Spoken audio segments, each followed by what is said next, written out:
Well, I'm Monica Bosev, the executive director of Open Door Foundation, currently running an emergency shelter for survivors of human trafficking, all forms of human trafficking, but mainly sexual exploitation.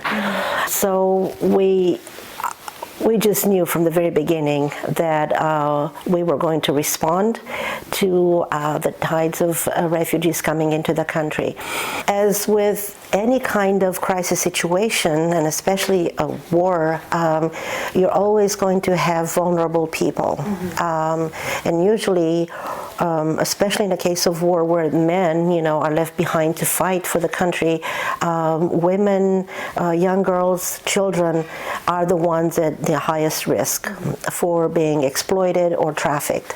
So when you asked, okay, how can we be more specific? Oh my gosh, that's a dangerous question to be asked for me because I have a whole long list.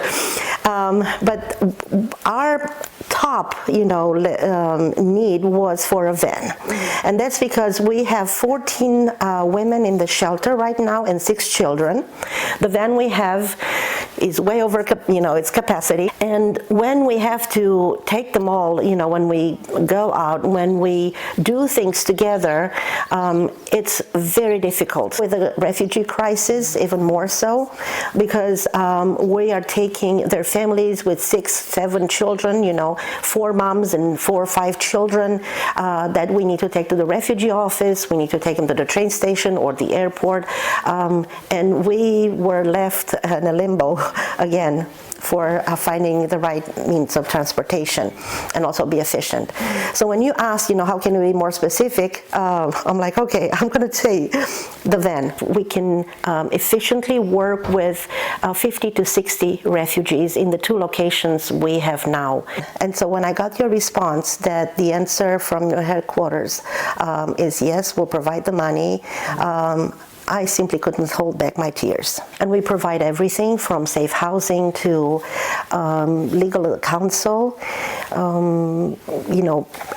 if necessary and when necessary, psychological care and counseling. It's fantastic. I have a whole list of messages that I received from the people we helped, to get in their desired country of destination, Germany, Malta, the US, Italy, Spain. One thing is I can assure you of is that it is so going to be put to use. I mean, this poor thing doesn't know what's coming. And we would love to have heart-to-heart keep in contact with us, and continue our collaboration in any form and shape, needed. We're here to help also.